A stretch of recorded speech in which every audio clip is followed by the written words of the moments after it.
اور یہ کہ اس نے پہلے عاد کو ہلاک کیا، و ثمودا، اور پھر قوم سمود کو، فما ابقا، اور اللہ نے کسی کو بھی باقی نہ چھوڑا۔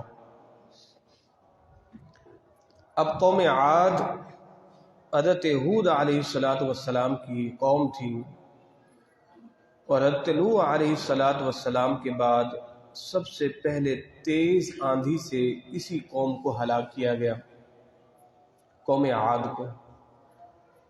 اور پھر اللہ رب العزت نے قوم سمود کو بھی تباہ کیا۔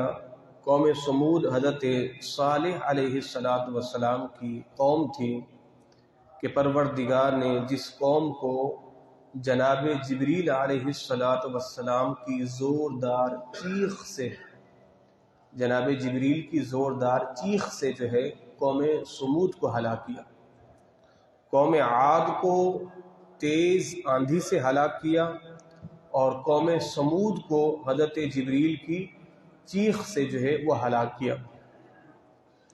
تو اللہ رب العزت آگے ارشاد فرماتا ہے وَقَوْمَ نُوحٍ مِّن قَبْلُ، اور ان سے پہلے قوم نوح کو ہم نے ہلاک کیا، قوم نوح کو، اس کے بعد پھر قوم عاد کو، قوم سمود کو، قوم لوط کو، قوم شعیب کو، الی آخرہ۔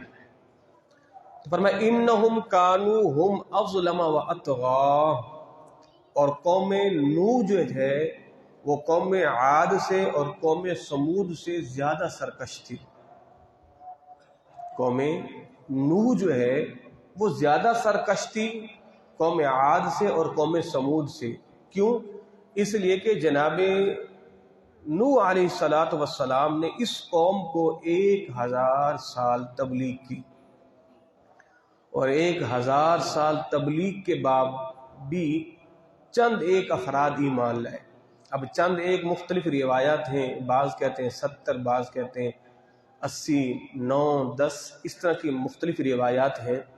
تو بہرحال فرمایا کہ 1000 سال تبلیغ کی حضرت نوح علیہ السلام نے، اور چند لوگ ہی ایمان لائے۔ تو یہ قوم گزشتہ اور قوموں سے زیادہ سرکش قوم تھی کہ انہوں نے اتنا عرصہ اس نبی کا دور پایا مگر اس نبی پر ایمان نہیں لائے۔ اور میرے اور آپ کے پیارے مدنی آقا صلی اللہ تعالی علیہ وآلہ وسلم کی تو بات ہی نرالی ہے۔ حضور کا عرصہ تبلیغ جو ہے وہ 23 سال ہے، حضور کا عرصہ تبلیغ 23 سال ہے۔ 40 سال کی عمر میں اعلان نبوت اور 63 برس کی عمر میں سرکار کا ظاہری وصال، تو کم و بیش 23 سال کا عرصہ بنتا ہے۔ اور اس 23 سال کے عرصے میں اللہ رب العزت نے حضور کا فیضان تا صبح قیامت کے لیے جاری فرما دیا ہے۔ تا صبح قیامت کے لیے اللہ نے حضور کا فیضان جو ہے وہ جاری فرما دیا ہے۔ اللہ اکبر۔ پروردگار آگے ارشاد فرماتا ہے وَالْمُؤْتَفِكَةَ أَهْوَىٰ، اور اس نے الٹنے والی بستیوں کو نیچے گرایا، فَغَشَّاهَا مَا غَشَّا، پھر اس کو ڈھانپ لیا اللہ رب العزت کے برستے ہوئے پتھروں نے۔ اب قوم لوط جو ہے وہ لواطت میں پڑ گئی تھی، بدفعلی، کہ مرد مرد کے ساتھ جو حرکت کرتا ہے، جنسی حرکات و سکنات۔ تو جناب جبریل نے کیا کیا، قوم لوط کو نیچے سے اٹھایا، اور اٹھانے کے بعد اوپر تک لے کے گئے۔ کہاں تک لے کے گئے؟ روایات میں آتا ہے کہ فرشتوں نے قوم لوط کی بستیوں میں ان کے جو مرغے تھے نا، مرغے، ان مرغوں کی آوازیں بھی سنی۔ یعنی قوم لوط کو اتنا اوپر لے کے گئے آسمانوں تک، اور پھر پٹخ کے جو وہ زمین پہ مارا، فغشاها ما غشا، اور پھر اللہ نے اس بستی پر پتھروں کی بارش کی۔ پہلے قوم کو پٹخ کے زمین پہ اور پھر پتھروں کی بارش کی۔ اللہ اکبر۔ اور پروردگار آگے ارشاد فرماتا ہے فَبِأَيِّ آلَاءِ رَبِّكَ تَتَمَارَىٰ، تم اپنے رب کی کون کون سی نعمتوں میں شک کرو گی۔ سورۃ الرحمن میں تو ہے نا کہ تم اپنے رب کی کون کون سی نعمتوں کو جھٹلاؤ گے، اور یہاں کہا گیا تم اپنے رب کی کون کون سی نعمتوں میں شک کرو گے۔ ساری ہی نعمتیں اللہ ہی کی ہیں۔ اللہ اکبر۔ پھر آگے ارشاد فرمایا ھذا نذیر من النذر الاولی، یہ ایک ڈر سنانے والے ہیں اور ان سے پہلے بھی ڈر سنانے والے آئے۔ تو حضور بھی ڈر سنانے والے ہیں، حضور سے پہلے بھی ڈر سنانے والے آئے۔ ازفت الازفہ، پاس ہے آنے والی ہے یعنی قیامت۔ ازفت الازفہ، بس قریب ہے، وہ آنے ہی والی ہے۔ لیس لہا من دون اللہ کاشفہ، اللہ کے سوا اس کا کوئی کھولنے والا نہیں ہے۔ کاشفہ کا معنی ہے کھولنا، دور کرنا، تو اس عذاب کی سختیوں کو اللہ کے علاوہ کوئی دور کرنے والا نہیں ہے۔ اللہ اکبر۔ آگے ارشاد فرمایا افمن ھذا الحدیث تعجبون، کیا تم اس بات سے تعجب کرتے ہو اور ہنستے ہو؟ وتضحکون ولا تبکون، اور تم ہنستے ہو اور تم روتے نہیں ہو۔ یہ آیات تو اللہ نے اہل مکہ سے کہی نا، مگر ان آیات کے مخاطب ہم بھی ہیں، ان آیات بینات کے مخاطب ہم بھی ہیں۔ افمن ھذا الحدیث تعجبون، کیا تم ان باتوں سے تعجب کرتے ہو؟ اب مثال کے طور پر ہم نے آپ کو بتایا کہ اللہ نے قوم شعیب کو کیسے برباد کیا، قوم ہود کو، قوم صالح کو، قوم لوط کو، قوم موسیٰ کو، وغیرہ وغیرہ۔ اب آپ صرف تعجب کریں، اچھا، تو فرمایا کیا تم صرف تعجب کرتے ہو؟ وتضحکون ولا تبکون، تم ہنستے ہو روتے کیوں نہیں ہو؟ تو یہ جو آیات بینات ہیں ان کے اندر رونے کا زیادہ پہلو ہے، نہ کہ آپ تعجب کر کے ہاتھ پہ ہاتھ رکھ کے بیٹھ جائیں، اچھا اللہ نے ان کو ایسے سے برباد کیا، بس تعجب والے کے انداز ہے، اس میں بیٹھ گئے۔ وتضحکون ولا تبکون، تم ہنستے کیوں ہو، تم روتے کیوں نہیں؟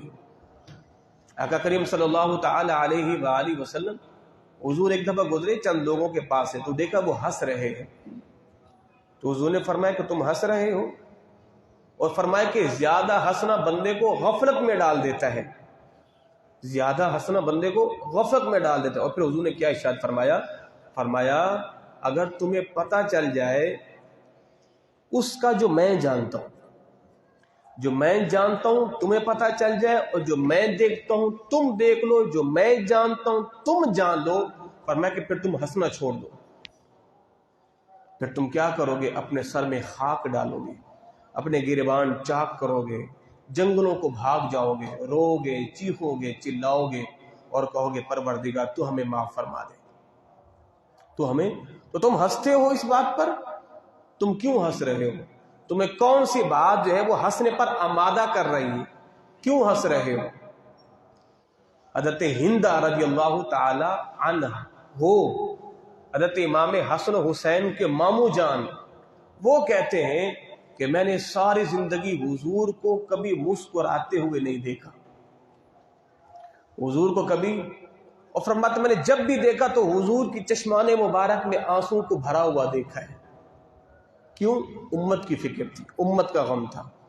تو فرمایا وتضحکون ولا تبکون، تم ہنستے ہو تم روتے نہیں ہو۔ اللہ اکبر۔ آگے کیا فرمایا؟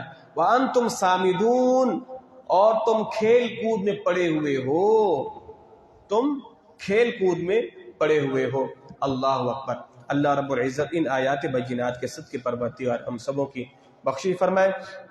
پروردگار قرآن پاک میں ارشاد فرماتا ہے یا ایھا الذین آمنوا کتب علیکم الصیام کما کتب علی الذین من قبلکم، اے ایمان والو ہم نے تم پر روزوں کو فرض کیا ہے اور تم سے پہلے والی امتوں پر بھی روزوں کو فرض کیا تھا۔ تو جناب آدم سے لے کر جناب عیسیٰ تک روزے کا معمول رہا، روزے کا ہر ایک نبی جو ہے، ہر ایک نبی اپنی امت کو روزوں کا کہتا تھا، مگر اللہ نے جس شان کے ساتھ، جس اعزاز کے ساتھ اس امت پر روزے فرض کیے ہیں، اس سے قبل اللہ نے کسی امت کو یہ والا پروٹوکول نہیں دیا۔ بعضوں کے روزے تو مسلسل دن رات مسلسل روزہ چل رہا ہے، مگر اللہ نے اس امت کو کس طرح بہترین پروٹوکول کے ساتھ روزے دیے، مسلسل 30 روزے ہیں، اور راتوں کو عبادات کا الگ ثواب ہے، نوافل کا الگ ثواب ہے، نوافل فرائض کے برابر، فرائض 70 گنا زیادہ، ایک نیکی کا ثواب 700 گنا زیادہ۔ یہ اللہ نے جو لمحہ لمحہ قدم بقدم اس امت کو اعزازات سے، انعامات سے رحمتوں سے نوازا ہے، اللہ نے اس سے قبل کسی امت کو یہ شان عطا نہیں فرمائی ہے۔ نشان تو فرمایا کتب علیکم الصیام کما کتب علی الذین من قبلکم لعلکم تتقون، ہم نے تم پر کیوں روزے فرض کیے ہیں؟ اس لیے کہ تاکہ تم پرہیزگار بن جاؤ۔ تو روزوں کا مقصد کیا ہے؟ اللہ امت کو تقوی عطا فرمائے۔ بھائی تتقون کا معنی کیا ہے؟ پرہیزگاری آ جائے۔ روزے رکھنے سے ہی بندے کے اندر اگر پرہیزگاری نہیں آئی تو پھر روزے رکھنے کا فائدہ ہی کیا ہے؟ تتقون کا معنی ڈر جانا، تم ڈر جاؤ، اللہ کی بارگاہ میں رو جاؤ، گڑ گڑا جاؤ۔ روزوں کا دینے کا مقصد یہی ہے۔ مگر ہم اکثر کیا کرتے ہیں، روزے کے مقصد کیوں بھول جاتے ہیں؟ ہم کہتے ہیں بس صبح سے لے کر شام تک نہ کھانا نہ پینا، اسی کا نام روزہ ہے؟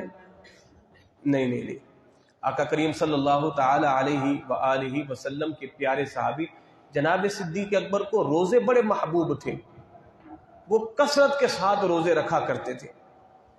اچھا، روزے رکھنے کا ثواب، فرائض کا ثواب تو ہے ہی وراء الورا، نفلی روزے کا آپ ثواب سمجھیں۔ نفلی روزہ، نفلی روزے کا ثواب یہ ہے، ایک روزے کا ثواب نفلی دنیا و ما فیہا دنیا، یعنی جو کچھ دنیا میں اور جو کچھ دنیا کے درمیان ہے، اگر یہ سب کا سب کچھ آپ کو دے دیا جائے نا تو یہ اس کا مقابلہ نہیں کر سکتا جو آپ نے ایک نفلی روزہ رکھا ہے۔ یعنی اس کو آپ صرف ایک سننے کی حد تک نہیں، اس کو دل میں اتارے، یعنی اندازہ تو لگائے نا۔ کسی نے بڑی بہترین بات کی، وہ سوشل میڈیا پہ اس نے دنیا کے امیر ترین شخص گنوائے نا۔ اس نے کہا جیسے وہ بل گیٹس ہے جو فیس بک کا بانی ہے، اس کا بھی دنیا کے امیر ترین لوگوں میں نمبر 1 پہ نام آتا ہے، چند اور اس نے نام ایسے گنوائے۔ گنوانے کے بعد پھر اس نے حضور کی اس حدیث کو کوٹ کیا کہ آپ سمجھے نا اس دور کے اندر ان حکمرانوں کو امیر سمجھے، نہیں، یہ امیر نہیں ہے۔ کون امیر ہے؟ میرے مدنی آقا نے فرمایا کہ جس کو نماز فجر کی 2 سنتیں مل گئی، بڑی اہم بات ہے، فرض کی بات نہیں کر رہا، 2 سنتوں کی۔ فرمایا کہ جس کو نماز فجر کی 2 سنتیں شروع کی مل گئی، فرمایا کہ اس کے لیے وہ 2 سنتیں دنیا و ما فیہا دنیا، اس سے بہتر اللہ نے اس کو خزانہ دے دیا ہے۔ دنیا کا امیر ترین شخص آپ ہیں، کیوں؟ آپ نے نماز فجر کی 2 سنتیں پڑھ لی آپ نے۔ اچھا، اس کا اندازہ ہمیں ابھی تو نہیں ہو رہا نا، قیامت کے دن پھر آپ کو اندازہ ہوگا۔ آپ کہیں گے نہیں جناب، وہ 2 سنتیں پڑھ کے میں چٹنی کے ساتھ روٹی کھا رہا ہوں، میرے پلے تو کچھ ہے نہیں۔ نہیں نہیں نہیں نہیں، آپ کی پراپرٹی، آپ کی دولت آخر میں پھر دیکھنے والی ہوگی، جہاں سارے حسرت کے ساتھ آپ کے محلات کو تکتے رہیں گے، او ہو یہ تو نماز فجر کی 2 سنتوں کی برکتیں ہیں۔ اللہ اکبر اللہ۔ میرے مدنی آقا نے فرمایا وہ بندہ ہلاک ہو گیا ہے۔ کون؟ جس کا مال ڈوب گیا؟ نہیں۔ جس کی اولاد فوت ہو گئی؟ نہیں۔ جس کا کاروبار ڈوب گیا؟ نہیں۔ وہ بندہ ہلاک ہو گیا۔ یہ میرے مدنی آقا کے زبان سے نکلے ہوئے کلمات ہیں۔ وہ بندہ ہلاک ہو گیا، وہ بندہ برباد ہو گیا۔ کون سا بندہ؟ اللہ کے نبی کون؟ فرمایا کہ جس کی نماز فجر کی 2 سنتیں رہ گئی، جس کی نماز فجر کی 2 سنتیں رہ گئی وہ برباد ہو گیا، اس کے پلے کچھ بچا ہی نہیں ہے۔ اندازہ لگائیں کتنا بڑا خزانہ ہے یہ نماز فجر کی 2 سنتیں۔ تو نفلی روزے کا ثواب دنیا و ما فیہا دنیا سے بہتر ہے، نفلی روزہ۔ اور پھر فرض روزے کو کوئی مقابلہ کر سکتا ہے؟ اگر کسی کا فرض روزہ رہ گیا نا رمضان کا، ساری زندگی بھی روزے رکھتا رہے نا، اللہ اس کو 1000 برس بھی عمر دے، یا میں آپ کو سمجھانے کے لیے یوں کہتا ہوں اللہ اس کو قیامت تک کی عمر دے، قیامت تک کی عمر دے، اور وہ مسلسل روزے روزے روزے رکھتا رہے، مگر پھر بھی رمضان کے اس فرض روزے کے ثواب کو نہیں پہنچ سکتا جو اللہ نے اس میں عطا فرمایا ہے۔ اتنا بڑا ثواب بھی یہ نماز کا ہے۔ نماز، کسی بھی نماز کو وقت پر ادا کرنا، اس کا ثواب الگ ہے. قضا کر کے ایک نماز کو 1000 مرتبہ بھی پڑھے وہ ثواب نہیں ملے گا جو وقت کے اندر ہے. ان الصلاۃ کانت علی المؤمنین کتابا موقوتا، ہم نے نمازوں کو مقررہ وقت پر فرض کیا ہے، تو وقت پر ادا کریں. وقت پر ادا کرنے کا زیادہ ثواب ہے، وقت سے ہٹ کے ثواب نہیں ہے. اللہ اکبر. پروردگار آگے کیا ارشاد فرماتا ہے؟ شہر رمضان الذی انزل فیہ القرآن، یہ وہ ماہ مقدس ہے جس میں اللہ نے قرآن کو نازل کیا ہے. قرآن کو نازل کیا ہے. اب اس کا مطلب یہ، اللہ نے لوح محفوظ سے یک بار آسمان اول پہ نازل کیا اور آسمان اول سے حضور کے قلب اطہر پر ترتیل کے ساتھ جتنا جتنا ضرورت پڑتا تھا اللہ اتارتا تھا. اور لوح محفوظ سے آسمان اول پر یک بارگی اللہ نے قرآن کو نازل کیا ہے. تو شہر رمضان الذی، یہ وہ مہینہ ہے جس میں اللہ نے قرآن کو نازل کیا. اچھا، حدیث پاک میں 2 لفظ ہیں. حضور نے فرمایا من قام رمضان من صام رمضان، کہ جس نے رمضان میں قیام کیا، جس نے رمضان میں روزہ رکھا.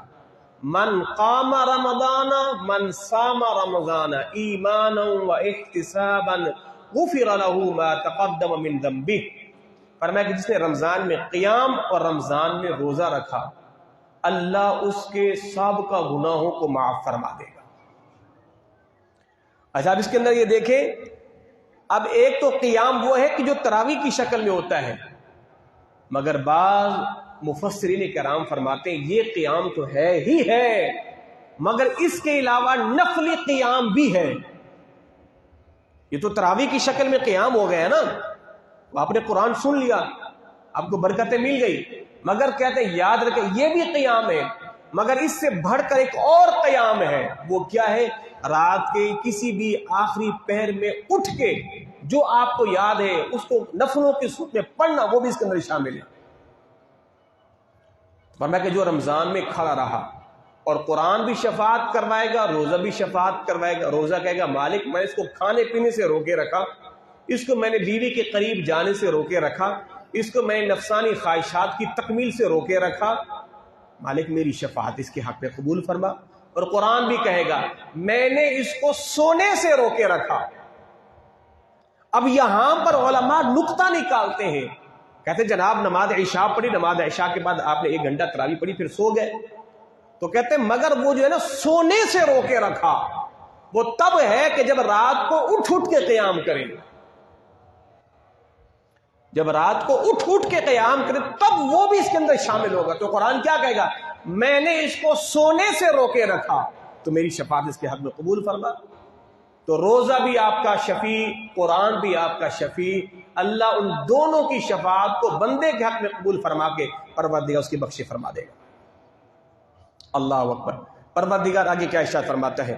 والصائمین والصائمات، روزہ رکھنے والے مرد، روزہ رکھنے والی عورتیں، والحافظین فروجہم والحافظات، اپنی شرمگاہوں کی حفاظت کرنے والے مرد، اپنی شرمگاہوں کی حفاظت کرنے والی عورتیں، والذاکرین اللہ کثیرا والذاکرات، اللہ کا ذکر کرنے والے مرد، اللہ کا ذکر کرنے والی عورتیں.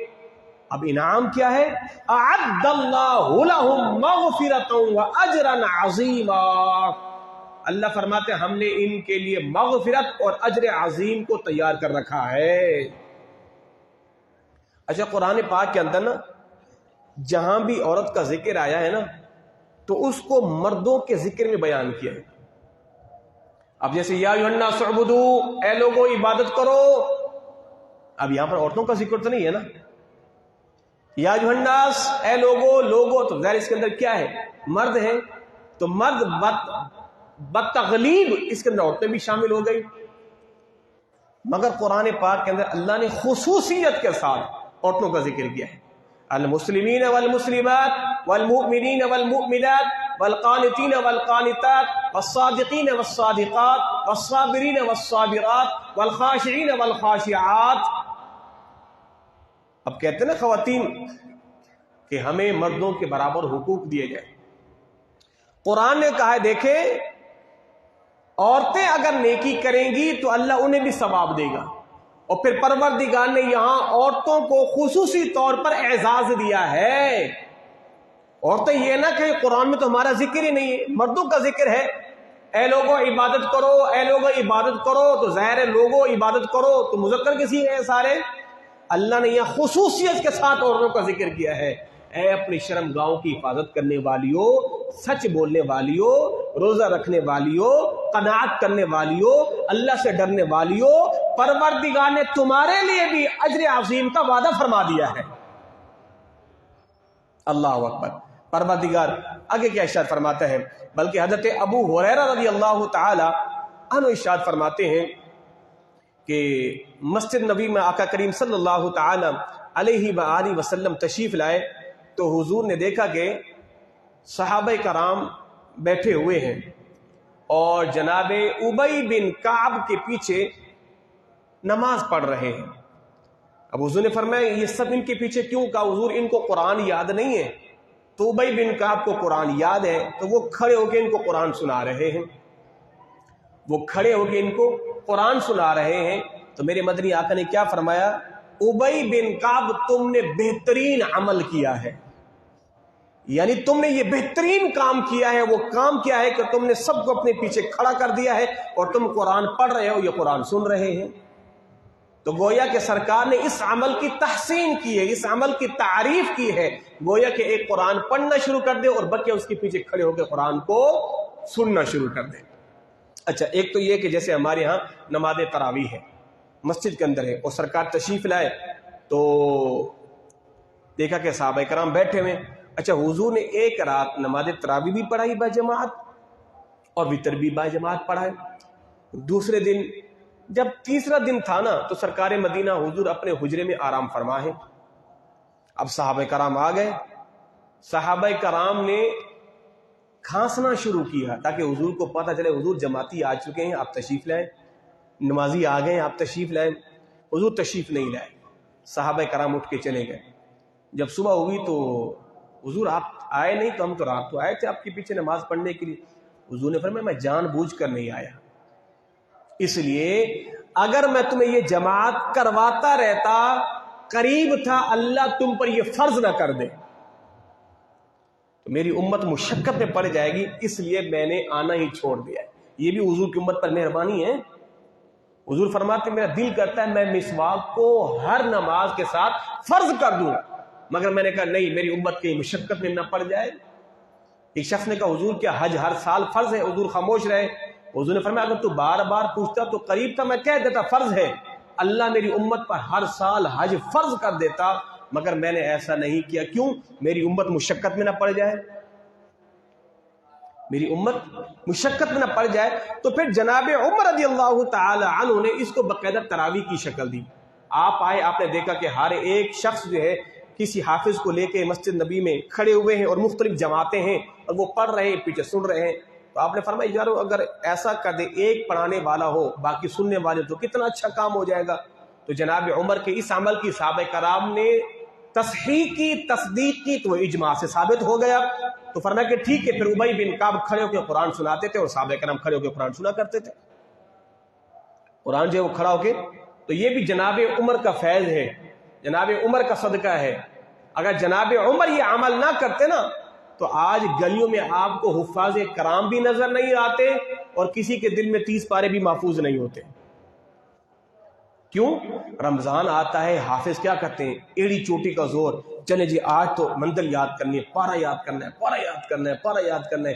بچے کے دل میں ایک خوف سا آ جاتا ہے، نہیں منزل یاد کرنی ہے، منزل یاد کرنی ہے، غلطی نہیں آنی چاہیے، غلطی نہیں آنی چاہیے. یہ سارا کا سارا صدقہ جناب عمر کی ذات کا تو ہے. اور اس دور کے اندر یہ جو گھر کے اندر بھی تراویح کا سلسلہ شروع ہو گیا، یہ بھی بہترین ایک عمل ہے. بھی مسجد کے اندر تو جماعت ہو رہی ہے نا، اور حکم یہی ہے اگر مسجد علاقے کے چند لوگ تراویح پڑھ لیتے ہیں تو پھر گناہگار ساری قوم نہیں ہوگی.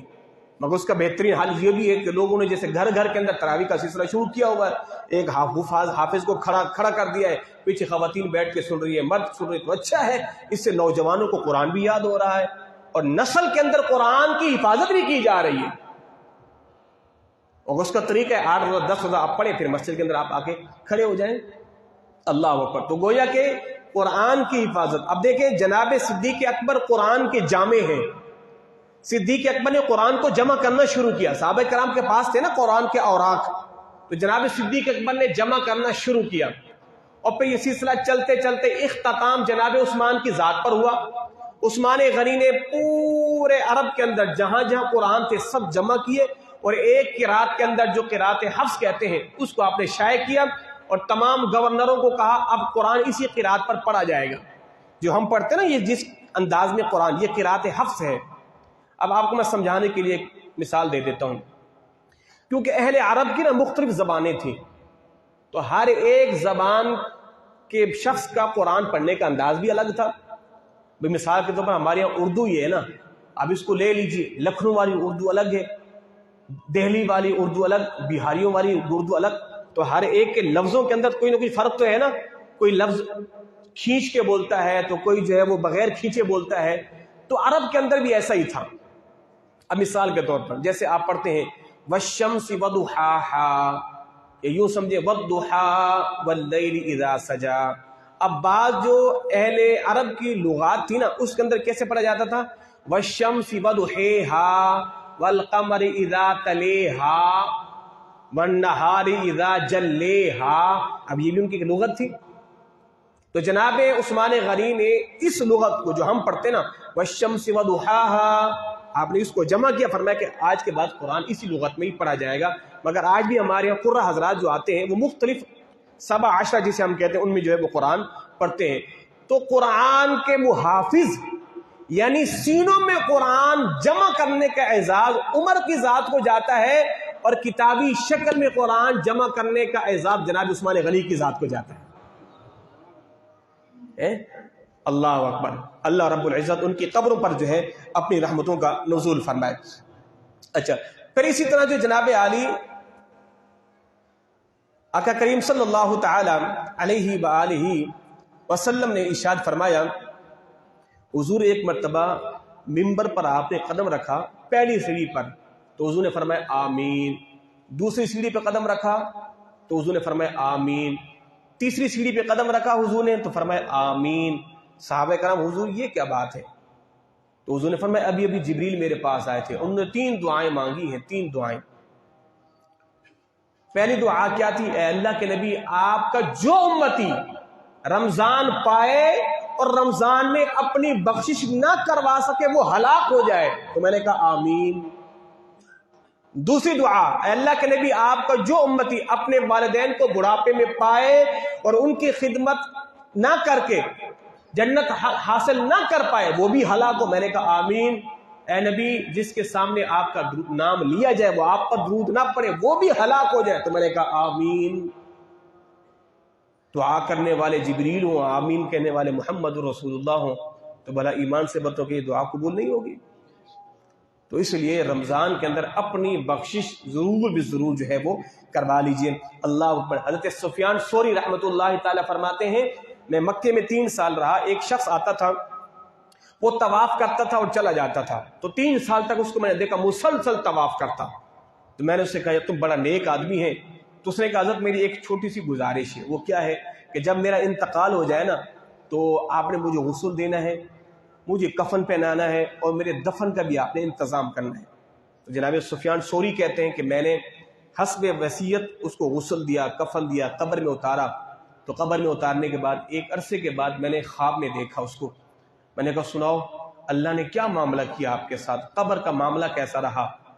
تو وہ شخص کہتا ہے کہ اے سفیان اللہ نے مجھے بخش دیا ہے. فرمایا کس عمل کی وجہ سے؟ کا عمل یہ تھا میں رمضان کے روزے رکھتا تھا اور شوال کے 6 روزے رکھا کرتا تھا. رمضان کے روزے اور شوال کے 6 روزے رکھتا تھا. اللہ نے اس عمل کی وجہ سے میری بخشش فرما دی ہے. اللہ اکبر. میں ہمیشہ کہتا ہوں نا ہمارے بزرگان دین نا اس ماہ مقدس کے آنے سے 5 مہینے قبل اس کی تیاری کرتے تھے، اور اس ماہ کے جانے کے 6 ماہ تک اس کی قبولیت کی دعا کرتے رہتے تھے. 5 مہینے استقبال کی تیاری اور 6 مہینے اس کی قبولیت کی جو فریاد کی جا رہی ہے. یعنی اتنی برکتوں والا مہینہ ہے، اور ہمارے اکابرین اس کی جو وہ کتنی تعظیم و توقیر کیا کرتے تھے. اللہ اکبر. آقا کریم صلی اللہ تعالی علیہ وآلہ وسلم نے ارشاد فرمایا، عائشہ صدیقہ رضی اللہ تعالی عنہ سے بھی مروی ہے، حضور رمضان المبارک میں قرآن کی تلاوت کی کثرت کیا کرتے تھے. اور قرآن کے اندر بھی ہے نا، اللہ ارشاد کیا فرماتا ہے، والذین یبیتون لربہم سجدا وقیاما. فرمایا کہ اللہ کے نیک بندے کون ہیں؟ یبیتون، باتا یبیتو کا معنی ہے رات گزارنا. والذین یبیتون، جو رات گزارتے ہیں اپنے رب کے لیے. کہاں؟ سجدا وقیاما، سجدہ کرتے یا قیام کرتے گزار دیتے ہیں. تو وہ رب کے خاص بندے ہیں. قرآن کیا کہہ رہا؟ رات گزر جاتی ہے، سجدہ کرتے، قیام کرتے، سجدہ کرتے، قیام کرتے. اللہ پروردگار آگے کیا ارشاد فرماتا ہے، تتجافا. تو یہ رمضان ہے، تو رمضان کے اندر قیام زیادہ کرنا ہے. قیام سامہ، رمضان روزہ تو ہو گیا مگر قیام زیادہ ہے. ایک تراویح کا قیام ہے، اس کے علاوہ نفل قیام اور بھی کریں. آپ تہجد کی شکل میں کریں. 8 رکعت نماز تہجد پڑھیں کم از کم. آپ ہر ایک رکعت میں کم از کم 21 مرتبہ 20 مرتبہ سورۃ اخلاص کھڑے ہو کے پڑھے جائیں پڑھے جائیں پڑھے جائیں. تتجافا جنوبہم، اللہ فرماتا ہے وہ اپنی کروٹوں کو بستروں سے جدا رکھتے ہیں. اب ظاہر ہے کروٹ اگر بستر پہ آ گئی تو نیند آ جائے گی، تو وہ کروٹوں کو جدا رکھتے ہیں. کیوں؟ تاکہ نیند نہ آئے. تتجافا جنوبہم عن المضاجع. پھر کیا کرتے ہیں؟ یدعون ربہم، اپنے رب کو پکارتے رہتے ہیں. یدعون ربہم خوفا وطمعا، کبھی رب کا خوف بھی کھاتے ہیں، کبھی رب سے امید بھی رکھتے ہیں. کبھی اپنے گناہوں کو دیکھتے ہیں ڈر جاتے ہیں، کبھی رب کی رحمت کو دیکھتے تو انہیں امید آ جاتی ہے. تو ساری رات اپنے رب کی بارگاہ میں یوں گزارتے. اور پھر آگے کیا ارشاد ہے، وَاذْكُرِ اسْمَ رَبِّكَ بُكْرَةً وَأَصِيلًا. دیکھو صبح شام اپنے رب کی تسبیح بیان کیا کرو. وَمِنَ اللَّيْلِ، رات کا آخری پہر، یا پھر کیا دو فَسَبِّحْهُ لَيْلًا طَوِيلًا، یا پھر لمبی لمبی راتوں کو رب کی تسبیح بیان کیا کرو. رب کی تو عبادتوں کا سارا مزہ رات کے اندر ہے. رب نے اپنے حبیب سے ملاقات کرنا چاہی تو رات کا ہی انتخاب کیا نا، معراج کی رات کا. تو گویا کہ اگر محب محبوب سے ملنا چاہتا ہے تو اس کے لیے بہترین وقت کیا ہے؟ وہ راہ رات کا وقت. محب اگر محبوب کو راضی کرنا چاہتا ہے وہ رات کا ہی وقت ہے. کیوں؟ اس لیے کہ بندے کی ساری توجہ رب کی حضور ہوتی ہے، ساری توجہ. اور پھر وہ محب بھی تو کہتا ہے کہ دیکھو میرا محبوب کیسا ہے. رات کو اپنی نیند کو قربان کرنا اور پھر رب کی بارگاہ میں کھڑا ہونا، آزمائش تو یہی ہے. اللہ اکبر. اچھا، اس کے علاوہ اس ماہ مقدس میں قرآن کی تلاوت کا معمول بنائی. امام شافعی علیہ الرحمہ اس ماہ مقدس میں 60 مرتبہ قرآن ختم کیا کرتے. 60 مرتبہ، یعنی ایک دن اور ایک رات میں. اور امام اعظم 63 قرآن پاک، امام اعظم 63 قرآن پاک اس ماہ مقدس میں ختم کیا کرتے تھے. اور ہمارے سب سے بڑی بد نصیبی یہی ہے، الا ماشاء اللہ ہمارے یہاں اکثریت جو ہے وہ قرآن کی تلاوت نہیں کرتی. قرآن کی تلاوت، اب نماز فجر کا ہی ماحول دیکھ لیجئے. نماز فجر جیسے ختم تو اکا دکا جو بیٹھے ہوتے ہیں وہ قرآن کی تلاوت کر رہے ہوتے ہیں، ورنہ پوری قوم چلی جاتی ہے. ہاں جن کے معاملات ہیں، کام کاج پہ جانے والے، تو ان کی تو مجبوریاں ہیں، تو وہ یہاں سے چلے جائیں، موبائل کے اندر اپنے آفسوں میں جا کے قرآن کی تلاوت کا معمول بنائیں اپنے. اچھا، ہر نماز کے بعد ایک پاؤ آدھا پاؤ ایک رکوع ضرور قرآن کی تلاوت کیا کریں. کوئی دن ایسا نہ گزرے کہ جس دن آپ کی زبان قرآن کی تلاوت سے تر نہ ہوئی ہو. اگر آپ کو پڑھنا نہیں آتا تو جو پڑھ رہا ہے اس کے پاس بیٹھ کے سنیں آپ. اچھا، لوگ بعض دفعہ کوئی کہتے ہیں جناب میں کہتا ہوں گھر میں سورۃ بقرہ کی تلاوت کرنا، تو کہتے ہیں مولوی صاحب وہ موبائل میں لگا دیں، موبائل میں لگا دیں. میں نے کہا نہیں بھائی، موبائل میں نہیں لگاؤ، کسی سے سنو یا خود پڑھو. یہ موبائل میں لگانے والا کوئی ثواب تھوڑی ہے. آپ کے گھر میں آسیب ہیں، آپ نے موبائل میں لگا دی، نہیں، خود پڑھو. ہاں سننے کا ثواب تو ہے مگر خود پڑھو. تو اس لیے قرآن پاک یا تو خود کسی سے سنو پاس بیٹھ کے، یا پھر آپ خود قرآن کی تلاوت کا معمول بناؤ. کم از کم آپ میں سے ہر ایک شخص اس ماہ مقدس میں ایک قرآن ضرور ختم کرے. ختم کرنے کے بعد اس کا ثواب اپنی والدہ کی قبر پہ جا کے اس کو ایصال ثواب کرے. یہ معمول بنائے. نہیں آتا آپ کو اپنی اولاد کے ذمے لگائیں، روزانہ بیٹا 2 پارے پڑھو اور مجھے لکھواؤ آج کس نے کتنا پڑھا ہے، آج کس نے کتنا پڑھا ہے، روزانہ انٹری کرو۔ جب اس ماہ مقدس کا آخر ہو آپ جائیں والدہ کی قبر پہ وہ قرآن کا ایصال ثواب کریں۔ تو اپنے گھروں میں قرآن کی تلاوت کا ضرور جو ہے وہ ماحول بنائیں، اور اللہ رب العزت جو ہے ہم سبوں کو اس ماہ مقدس کی برکات نصیب فرمائے۔ روزے کے طبی فوائد اتنے ہیں میں سمجھتا ہوں کتابیں بھی بھر جائیں گی، اس کے فوائد ختم نہیں ہوں گے۔ اچھا، نماز تراویح کی بھی طبی فوائد ہیں، نماز تراویح کے بھی آج تو سائنسدان اس بات پر مجبور ہیں، اور کئی تو یہود و ہنود مسلمان اس لیے ہوئے ہیں کہ یہ جو دین ہے نا، دین اسلام، یہ فطرت والا ہے، یعنی ایک انسان کو دن میں کتنی مرتبہ ورزش کرنی چاہیے، کتنی کرنی چاہیے۔ جب کفار نے مذاہب کا مطالعہ کیا تو اسلام پر آ کے ان کی نظریں جم گئی کہ یہ جو مذہب ہے نا، یہ ہو بہو انسانی فطرت کے مطابق ہے کہ جو چیزیں انسان کو چاہیے وہ اللہ نے اس امت کو عطا فرما دی۔ اب نماز کو ہی دیکھ لیجئے، آپ کو کوئی ورزش کرنے کی ضرورت نہیں ہے، آپ آ جائیں 48 رکعتیں پڑھیں صبح سے لے کر شام تک، 4 فجر کی پڑھیں، 12 ظہر کی پڑھیں، 8 عصر کی پڑھیں، 7 مغرب کی پڑھیں، 17 عشاء کی پڑھیں، 14 جمعے کی پڑھیں۔ اب اندازہ لگیں جب دن رات یہ نوافل پڑھیں گے، سجدے کریں گے، رکوع کریں گے، قیام کریں گے، کھڑے ہوں گے، آپ بتائیں آپ کو کوئی جسمانی ورزش کی ضرورت پڑے گی؟